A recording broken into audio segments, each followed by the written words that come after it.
Topsy-turvy Thursday afternoon. No, that's not the official nickname. Even I'm not that crazy. Want to bet? What are the odds? We'll break the book. All of the above. One segment, 4 nicknames. We'll go with that. Fine. On a beautiful Thursday afternoon, 28th day of May. Yes, LIVE live on a Thursday afternoon. A little bit strange timing, but you know something? It's a 4-letter word called life. Dearly beloved, you know the phrase. If you know the song, let's go crazy. From Studio One in Pelham, Alabama, yours truly, the Magic City Motor Mouth Fast Study Layne, being joined by tag team partner, the promoter, the trivia master, the incomparable Shane Noles. What's up, brother? Well, topsy-turvy, that phrase, topsy, I definitely know what that means. What is turvy? What is the definition? I have no idea. Does that mean the upside down, the outer realm, a new dimension? D, all of the above. It's all screwed up. We just don't want to say it's all screwed up. Thank you to everybody catching us through BeyondRingside.com, ProWrestlingRadio.net, Radio.net, Streamo, TuneIn, all the different methodologies. For those catching this opening segment on YouTube, how you doing? For everybody catching us on replay, whether it's through iHeart, Audible, Amazon Music, you name it, thank you very much for allowing us to be a part of your day. Coming off of a phenomenal, and I will use that term strongly, weekend in the world of pro wrestling. WWE getting ready to go over to Italy for Clash in Italy this weekend. Live on ESPN Unlimited, live internationally on Netflix, hint, hint, VPN. Nope, did I say that out loud? Damn, I'm sorry, I didn't mean to do that. Sure he didn't. But you meant PLE. Those are the 3 initials I heard. Sure, okay, we'll go with that. Actually, I've got 3 other initials that I want to hit you with right off the bat, and we'll dive into Italy and a few other things as this hour progresses. If I use the initials JMC, what does that mean to you? I don't know. Segment 2, he would have been all over this. Juan Manuel Cerundolo. Wait a minute. Now I know what that means. that is the reason why Yannick Sinner lost 18 out of the last 20 games and got knocked out by unseeded Cerundolo in the French Open. I got to watch that at the garage shop earlier today. But I was reading that little piece of news, and I'm going, I am totally unfamiliar with this guy. And by the same token, I am very casual when it comes to tennis. I know that everything's happening at Roland Garros right now. I know that it's been one that a lot of people have been talking about. Let's see, right now, 31st. But if you're number 56 in the world, how is JMC not listed in the top 64? Yeah, and that's how, just to this point, Yannick Sinner ousted today in the second round at Roland Garros at the French. He was the biggest favorite at the French since Rafael Nadal in 2009. Now, this is the only, I think we talked about this last week, this is the only slam to date that Sinner has not added to his resume after losing in the final to Carlos Alcaraz last year. Alcaraz not in the field with a wrist injury. What's amazing to me, Sinner won the first 2 sets, I believe, some scores of 7-5, 6-2. He was up 5-1 in the third. He was a game away from hitting the locker room and going to the third round. Whatever happened there, and he said the heat got to him. We saw him have to take a medical timeout and get his blood pressure checked, dehydration. He was fine. But 18 out of 20 games where all of a sudden, 1 game away from closing this thing out, he drops it in 5. Those sets 4 and 5, he lost 6-1, 6-1. This is a major loss right here because for the first time since Novak Djokovic won the U.S. Open, I believe in the year 2023, there is going to be a different men's slams champion as Alcaraz and Sinner have pretty much dominated the last 10 or 11, I do believe. This opens up the door for Alexander Zverev, who has been a top 5 player for the last few years. He's won a gold medal in the Olympics, but he has yet to break through in a slam. He has reached so many semis and so many finals. Could this be the year? But we're seeing the heat get to a lot of people. Cam Norrie had to retire. I mean, he just played Nadal in the final 3 years ago, retired against first-round match. So I don't know what heat is going on in France, but normally you see the heat start to bother people down under in the Australian Open, maybe in that first week of the U.S. Open before Flushing Meadows in New York turns to fall. Not really accustomed to seeing this in the French Open. Like I said, I was scrolling headlines and I'm going, how in the hell? And then I started reading it. You're making the reference to the medical timeout. He was also dealing with cramps. And you're right. I mean, this seems like it's a little bit early in the season. Now, I will say this.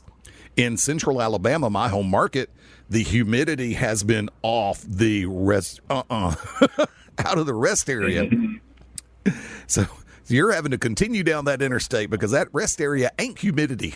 So at that point, so it's gonna. Yeah, you're right. As it stands right now, it's looking like it's going to be a wide open field for the balance of everything happening at Roland Garros for the French. Off the cuff, as we all know, once again, WWE has Clash in Italy coming up this weekend. Yeah, I know. Hard segue, tennis. Back over to wrestling, or over to wrestling. Here's the way we play the game just for fun. We play the clock game as to how quickly he can catch how this person is the favorite as far as the number and the plus or minus. Shane, you up for a quick one? I am ready. What are the odds? And I'll be right. Lesnar at minus 200. Higher. Minus 450. Lower. Minus 375. Lower. Minus 325. Ding, ding, ding, ding, ding. He goes to the bonus round. Brock Lesnar at a minus 325 favorite. Obafemi at a plus 215 underdog. Going from there, tribal combat match. Roman Reigns versus Jacob Fatu. Shane, who's the favorite? Let's go to the Shane-o-meter. First of all, Jacob Fatu should be minus 1,500. But the actual odds here, I'm going to take Roman Reigns at minus 550. Just a touch lower. Exactly. Got it on the second run. Hats off on that one, yes. Roman at a minus 500 favorite. Jacob Fatu at a plus 300 underdog. For the undisputed WWE champion. Gunther. Trick question. Minus 225. Cody and Gunther are both sitting at a negative 120 or minus 120. And I'm not trying to get in the boat of every match that Cody has, he must lose the title. But I do think it's time for Gunther. I think it would be a nice little turn. I was actually thinking they might wait until SummerSlam to do a title flip over on the Blue brand. But I'm going to join you on this one. I've got Gunther going over. I think it's just right. I think coming off with Randy Orton. Being brutally honest, I think that the crowd was ready for Randy to have 15 at that point, even though I guess creative had other things in mind. It's kind of like the scenario over on the Red brand when you've got Roman versus Punk. You've got so many people, myself included, and if you read the comment sections, you'll see it. Read it on Reddit. You'll see it. Read it all the way across the board. And it's not just the IWC melting down, bitching, griping, moaning, complaining. It's people who understand psychology in this industry where you look at Roman Reigns getting the belt back after an extended period of time, and the way things had been built, I said it then, I'll say it again now, it just felt like a step in the wrong direction. It felt like a safe step backwards.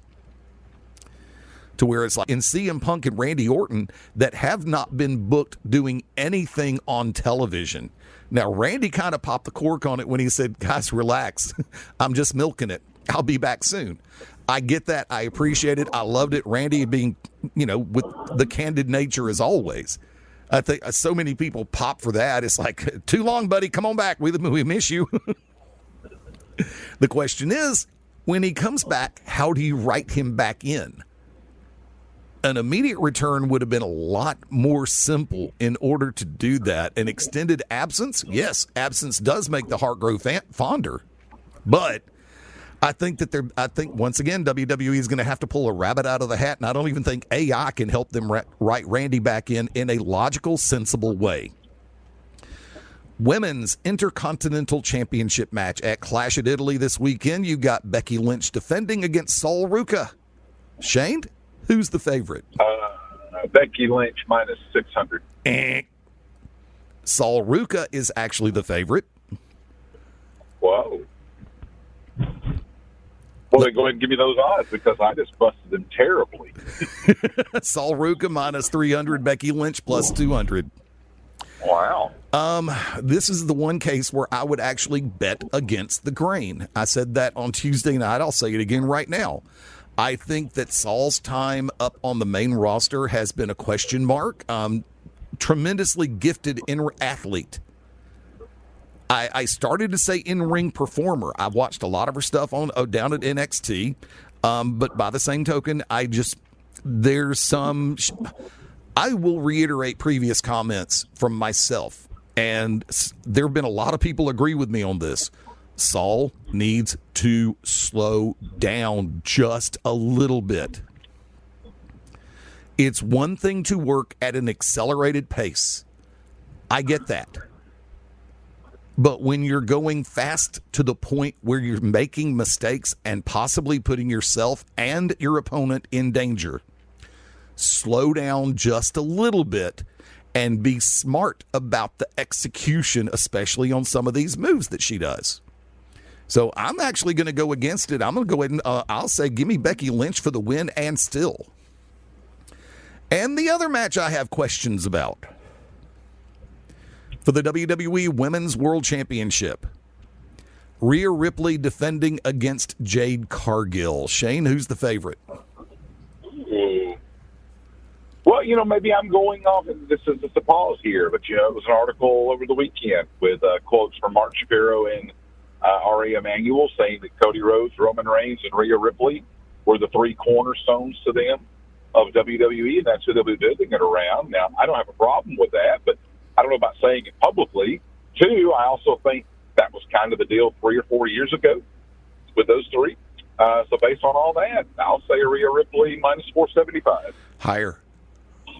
Minus 700. Higher. Minus 950. Just a hair lower. Minus 900. Minus 900. Jade Cargill, a plus 500 underdog.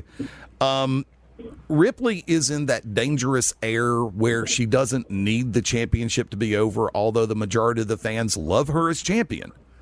In this case, I think it would be better to put the belt back on Jade.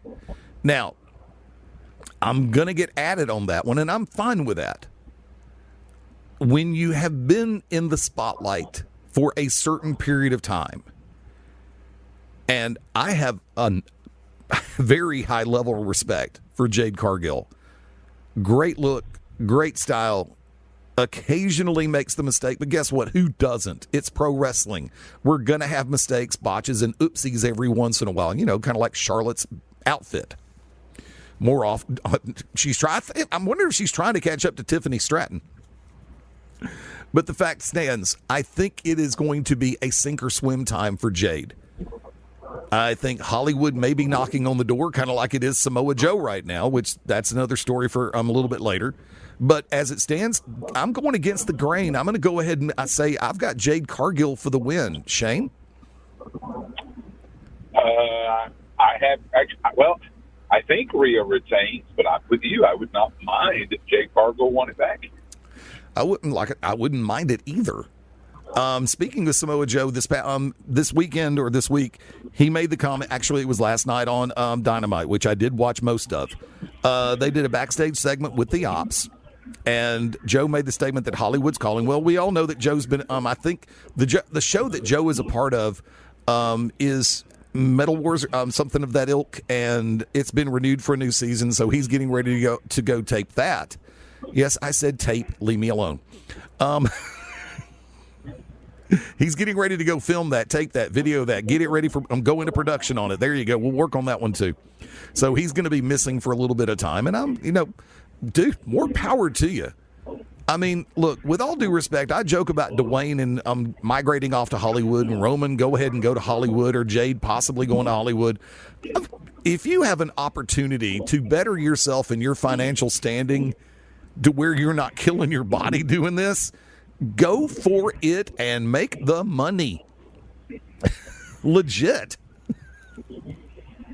So, funny as you say that is I've got one episode left of the Hulk Hogan documentary on Netflix. But it's something that what you're saying, and I know the environment certainly has changed. More doors have opened.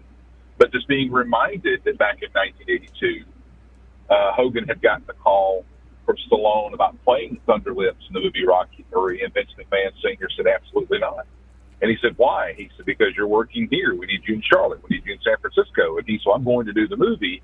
And Vince Sr. said, well, if you do that, you'll never work here again.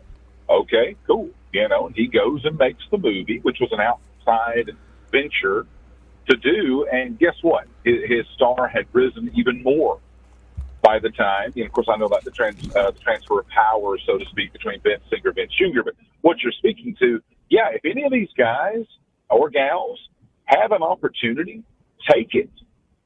More money, more exposure, less bumps. Yeah, because even if you're doing your own stunts in a movie, hello, Tom Cruise, you're going to be in a position where you're going to be able to preserve your body a hell of a lot better. I know off air you and I spoke about the fact that you were not able to catch Double or Nothing, and I get that. Life is a 4-letter word. We've said it all the way through. I will say this. The reactions even 2 and 3 days after the fact, when websites like CageNet or Cage Match have Double or Nothing 2026 in their top 5 viewer rated pay-per-views, when you go back through the comment sections and all of the other stuff and you see 95% positives, very few negatives, this reiterates to me that, lo and behold, remember a little while back when I made the statement, we're entering into a brand new golden age as far as pro wrestling goes? It's here, and it's on. Unfortunately, WWE seems to be dropping the ball a little bit here and there, and the black eyes they've gotten in the media as far as everything from Mark Shapiro, who just can't shut up, to everything happening with the CEO and all of the other, the president getting multi-million-dollar bonuses and pay raises while cutting personnel, which personnel cuts are a natural part of this industry anyway. And we all know that WWE did a lot of the so-called cuts they were doing to make room for a youth movement, allegedly. There's some things that just make me wonder, because I'm going to throw this out there. With companies like World Series Wrestling out of Australia doing 4 great nights, which are available free on YouTube, Major League Wrestling getting ready to go full scale with a television production, Fusion, AEW making their move, and last night's episodes of Dynamite and Collision were both very good. Raw was okay. Could it have been better? Sure, why not? I'm so burned out on WWE's formula about intro, promo, commercial, reset, da-da-da. And I'm not the only one. And I've noticed a lot of people moving away from WWE, which is sad because, realistically, there's some great talent up there. But, as it stands, Shane, what can you say? With everything going on, let's not even forget about everything from Game Changer to TNA to you name it, all the different companies. Over in East Alabama, West Georgia, there are companies that are making positive moves, right? There are, and I want to give a shout-out to Phil Hefner, NAWA, June 13th, taking place in Canton, Georgia. Alexander Lev, who I'm not the only person that's high on Lev, but certainly high on Lev, as I've seen him 3 or 4 times at Premier over the course of the year. And of course, he got to wrestle out in Vegas during Mania weekend, had a little stint there with Ring of Honor. Got a shot, but I'm excited for Phil Hefner, NAWA. If you recognize that name, Phil Hefner promoted professional wrestling all around Cedartown and Rome for years, now doing Canton, Georgia. We're June 13th, and I believe they are almost completely sold out. Good for him. Alexander Lev, who also works for NWA with Billy Corgan, will be taking on Mr. Nick Neiman, formerly known as Dolph Ziggler. Yep. And that kind of sparked it for me when you said TNA, because I just have not seen, I'm still going to call it Ziggler. I haven't seen him do many indie shots. here. So this is a cool one. And I think the venue holds 1,500 to 2,000, somewhere in there. He said they're pretty close to sold out with a couple of weeks to go. But I don't even know the rest of the card, but I think that's tremendously cool. What a treat there for Georgia fans. So exactly. Get a chance. Get out and check that. See, here's the funny thing about it. Yet again, Georgia is proving to be. I'm going to retract and reset. With so many different things going on in Georgia, in Tennessee, in Florida, even here in my home state of Alabama, there's some things I'm going to bring up in the next segment because we've got some great interviews coming up on the next couple of Sunday editions. Even Alabama is feeling that new golden age hit. And there are some companies that are making some moves that are very impressive. So you just never know, and we're going to cover that in just a few minutes. I'm going to go ahead and throw this one at you right now. How much of a headache as a basketball fan, I know how much of it is for me as a basketball fan, with everything that Oklahoma City is doing, especially in the postseason this year with Sir Flops-a-Lot, and who is the MVP of flopping, in my opinion. But I know you've kept a better eye on that than I have, sir. Well, you would be referring to SGA, Shea Gilgeous-Alexander. And while I'm not going to dispute the notion that SGA doesn't flop, there was a study that came out that he hit the floor more this 2025-26 season than any player in the NBA. And number two was a distant number two. I think hit the floor about 78, 79 times less than SGA. But it is interesting to me in this series, as far as free throws. Game one, and don't quote me on this, but he shot like 6 free throws. Game two, he shot 8. Game three, he shot 5. Game 4, 9. It wasn't until game 5 when he shot 18 that you saw a ton of free throw attempts on SGA. So I think some of that regular season narrative is carrying over to this series, which hasn't been the case outside of one game, if I'm making any sense. Because those first 4 games, he certainly did not get to the foul line anywhere near the rate he did during the regular season. I love Shea Gilgeous-Alexander, but at the same time, he's also a frustrating brand of basketball to watch. Flopping and it's not, I don't know how to describe it for those that may not have seen. It's not the egregious flopping. He does a lot of this when he's on offense, like trying to initiate contact, trying to sustain contact after the play, the pass, the shot is made. And it puts a lot of pressure on the officials. But I've been glad to see in these conference finals, I think they have gotten some, of course, certainly the crews are given these higher profile slots based on their work. You know, they get marks, as they say, throughout here. So it's the best of the best you could think at this point in time. So we'll see going forward. But this, what we talked about, I think this is, and I don't want to catch some heat on this, and that's fine. This is the NBA Finals.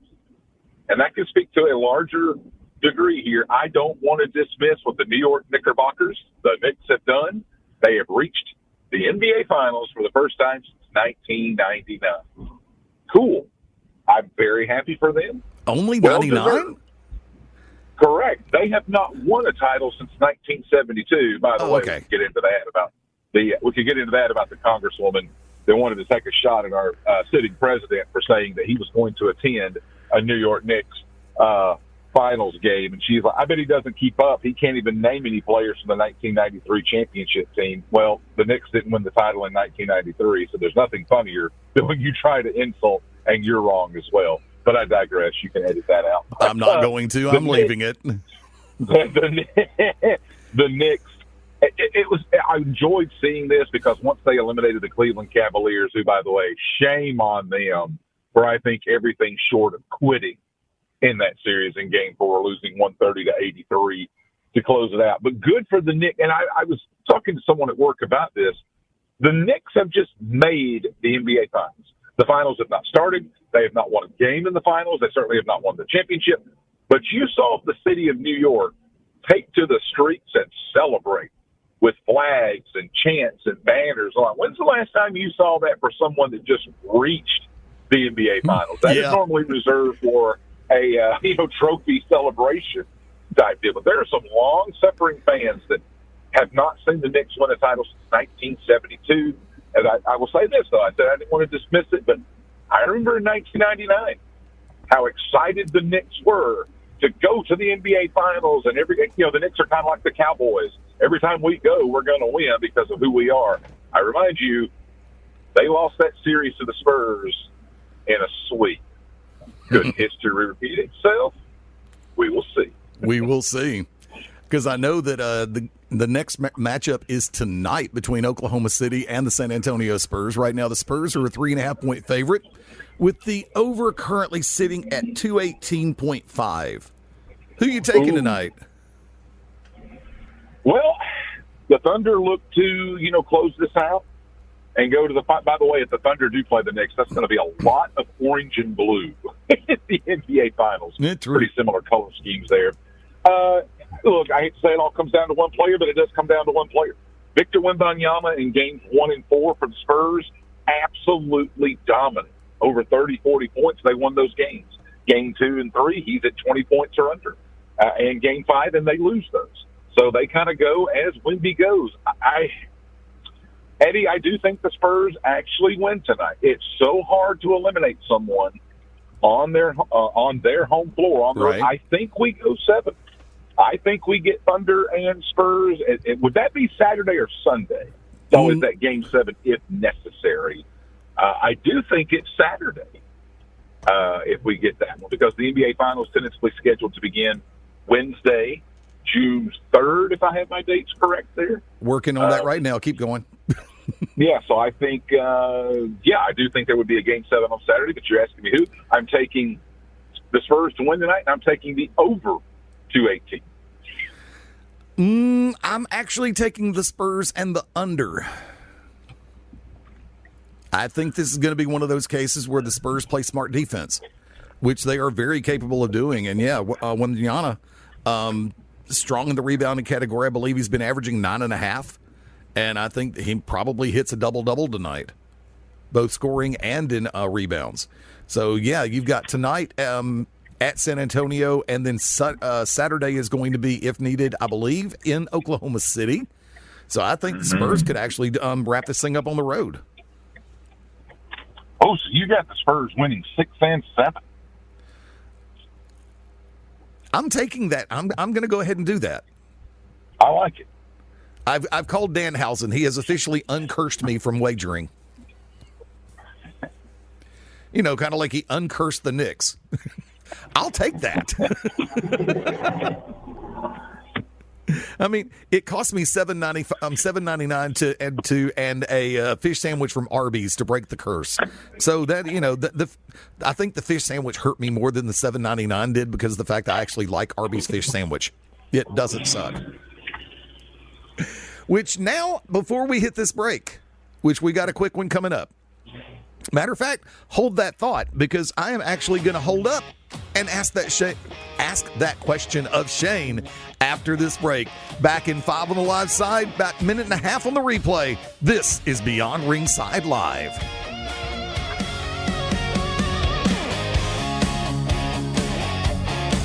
And no, Jimmy Fallon did not go to Bayside.